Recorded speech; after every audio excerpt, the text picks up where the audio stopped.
Welcome to Hyvolution TV. This conference is in English and we're going to discuss the production of hydrogen thanks to offshore wind. My two guests today, we have François Berry, your consultant at ERM, Environmental Resources Management. Maybe a few words to introduce the company. Hello, thank you, Laurent. Hello, everyone. So ERM is a global consultancy services expert in environmental and low-carbon energy transitions. We are in France, it's 150 employees, and we are supporting company delivering environmental resource assessment, permitting consultancy.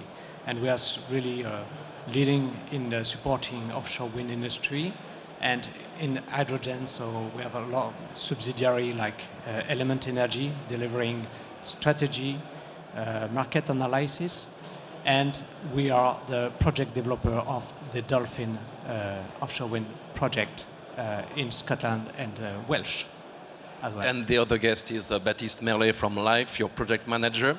Life, in a few words, so a pure player, producer of green hydrogen. Exactly. Good morning, firstly. Yes, Life is a very new and very fast-growing company. The purpose of Life is to produce hydrogen, green hydrogen, so using green electricity like from photovoltaic or windmill, and then have a full ecosystem to provide hydrogen to different consumers. And since the beginning, the founder of the company was believing in the potential of offshore wind. Yes, clearly the founders clearly have this long-term view about the potential of the offshore industry, because we believe that it's not the belief, it's clear that the power is offshore with a constant wind, very powerful. So the future for the green electricity and green hydrogen is offshore. For those who are not familiar, and I'm including myself in this, what are the advantages of this solution? The advantages. So, yes, Laurent? yes, the advantages. Les avantages. Oh, sorry. Well, I think for Dolphin project, the aim of this project is really to develop far shore, I mean above 100 kilometers from the coast, and massive capacity. And the aim of this Dolphin project, so the advantage is the added value of that is to be able to deploy really massive hydrogen productions and also look at the economic and cost-effective solution for hydrogens. So I think it's the main target for us is to develop solutions that could really address a market. And we all know that the energy market is very sensitive and specifically on the price right now. So it's really important to look at effective solution and cost-effective solutions. Maybe a comment on your side, Baptiste? No, for Life, the biggest advantage is clearly to use energy where is it, and to be as close as possible from that, and then to produce energy at the best market price, and to have a clear, let's say, value chain from the beginning to the end for hydrogen, and to substitute also like grey energy. So to start, we're talking about the projects in France, because we have some, and we start with an onshore project with Life in the western part of the country. Yes, so the way we think to grow up for Life, it's to go step by step, and before to have big ambitious, we need to prove, to show to everybody that we First on the ground and then on the sea. First, small site on the ground, we do it, we show it, it's clearly operating now in Boin. And then the next step for the offshore is do the same, but offshore. So we have the SAMREF project, which is now in the executing phase, and should be in installation for Q4 of this year. And doing step by step, have some business development for bigger project, and then developing ourselves to high high-scale project. And a very interesting project with a floating wind turbine. Exactly. So this is what I was talking about. So there is the only one floating turbine offshore near Le Croisic. And the purpose of the SEMREV is to demonstrate we are able to produce offshore hydrogen with a very small barge, and we put all the process and the hydrogen facilities offshore, close to this floating windmill, and then produce it hydrogen. Do you have some projects, François Berry, on your side in France, and what do you think of Life is doing, by the way?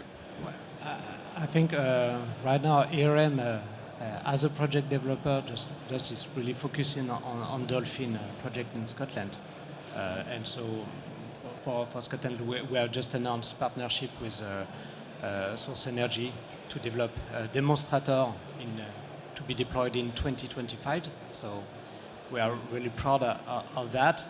And in France, obviously, we are looking at that market. But I want to say that the offshore wind is, well, in France, we need to develop first fixed offshore, floating offshore wind.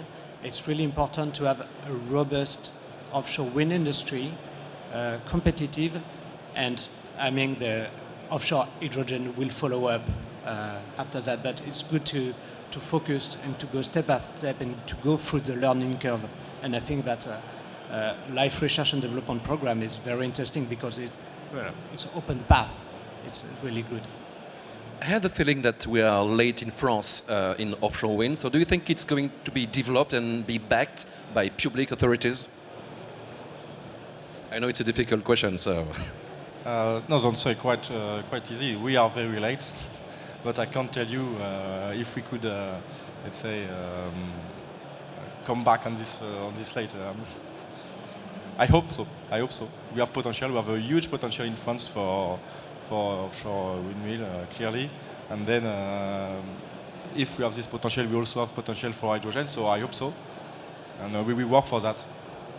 So let's see now in Europe where this process is successful, and we have some projects in Scotland and Ireland on your side, François.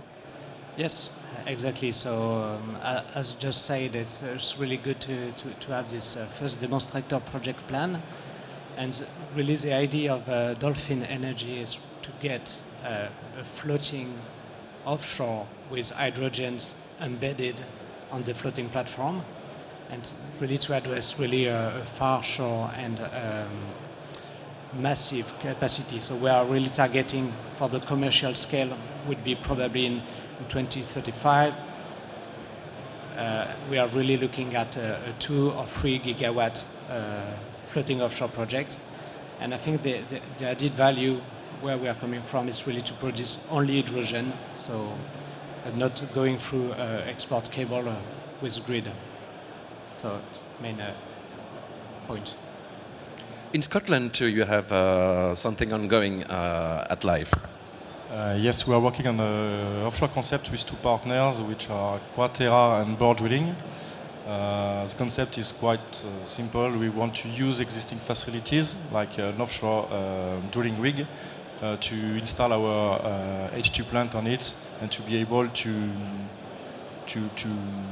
install our facility quite easily, depending of also on the environment. And when I mean environment, it's not only the weather. Environment is, we talk also what is existing facilities, because Scotland has a huge history in oil and gas industry, and we can benefit of that. Scotland seems to be a pioneer and very keen on offshore wind. Is it the case in Europe? Yes, they are moving forward, and as Patrice said, it's good because also they have a lot of offshore wind already, so they have massive track record in offshore wind. They have historical oil and gas energy, and all that existing regulations process it's easier for in Scotland to give visibility and to enable of innovative research and development program. Let's say there's a lot of track record there, so it's really good to work in Scotland, and I think the UK government is really also supporting that industrial development with grants, with subsidies, and there's an ongoing process to finance and support development. There is a shift for oil and gas companies because thanks to offshore wind, they tend to become greener and contribute to the environment. We can say that? We can say that. There's a lot of existing assets, so, but it's really a massive shift. It's going to be a complete revolution. But right now, what we are looking in the industry, it is interesting that to see that there's a lot of existing assets from the oil and gas. I mean, pipeline. I mean, port, oil and gas facilities existing that could be repurposed for the hydrogens, and in sense it could be quite cost effective also for the transportation of hydrogen. So I think there's a lot of synergies more than ever we had with oil and gas companies. To come back to life, Baptiste, do you have some other projects in other countries? Yes, for sure. We have a project with WPD in Sweden. A partnership. In Sweden? Yes, this is in Sweden. With 600 megawatts of offshore wind. I can't tell you more.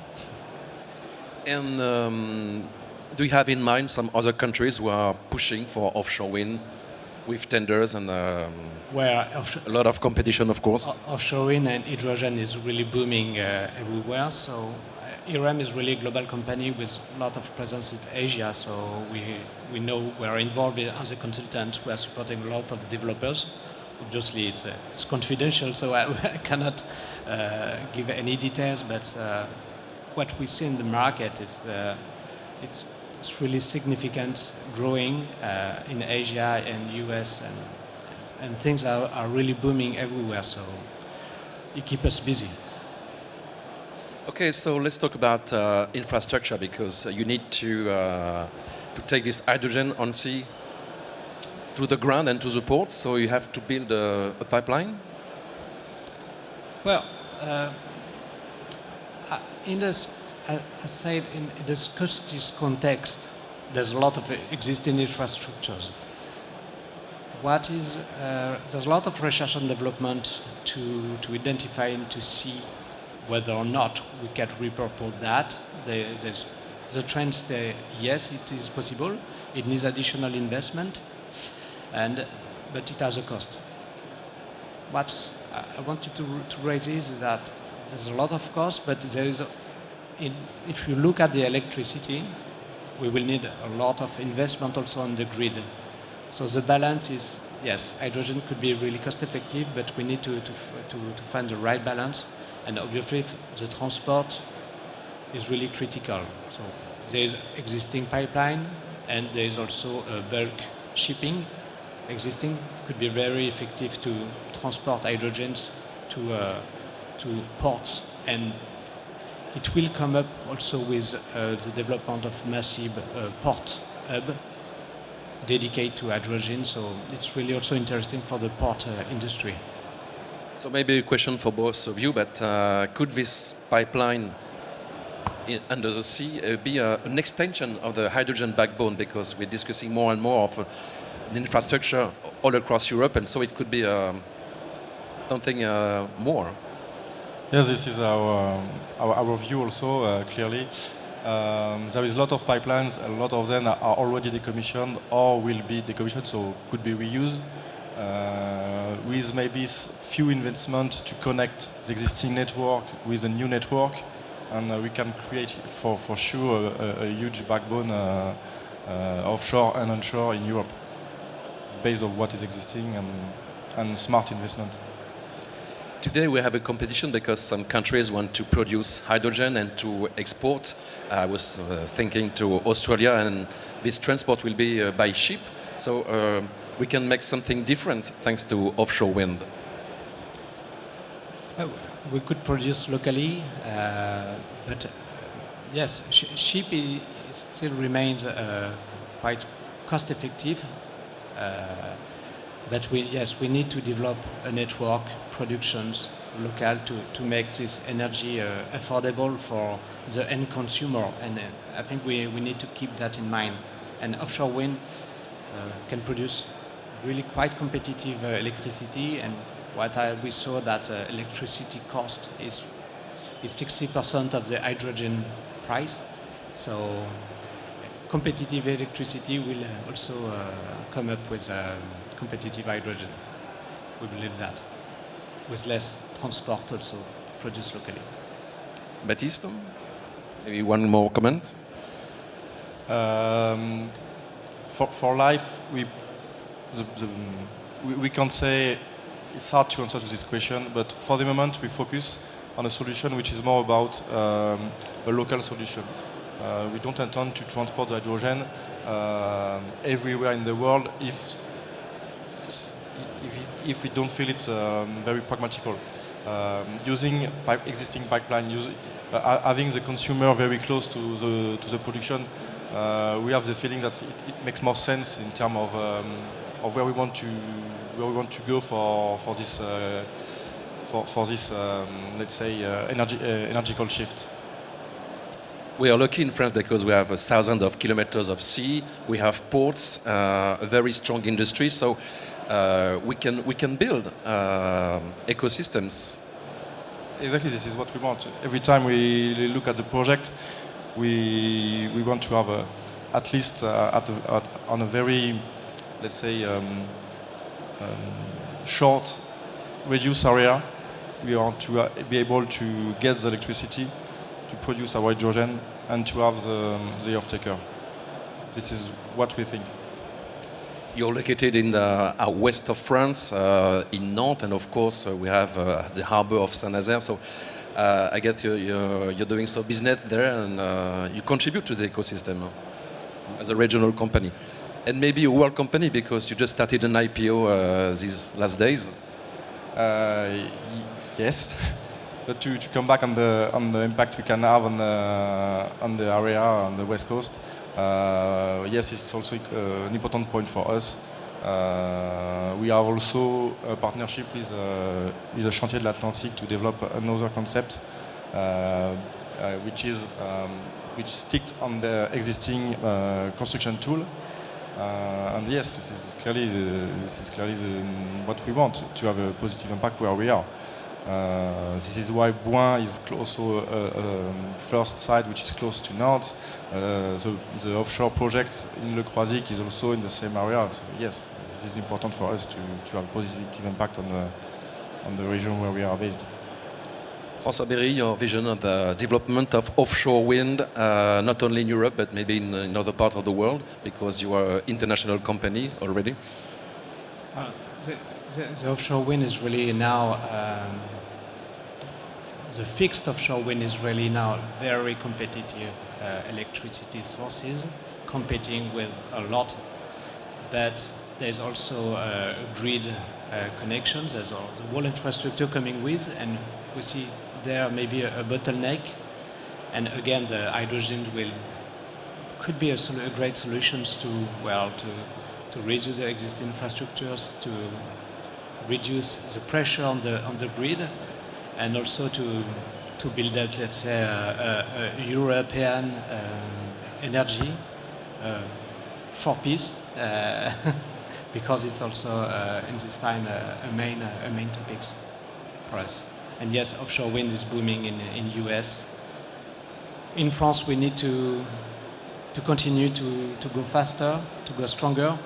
But I think that the elected president has announced that the next government will be ecological, or will be not. So I'm confident. The answer is blowing in the wind, Bob Dylan would say. Thank you for joining us today. Thank you, Laurent. And see you soon on Hyvolution TV.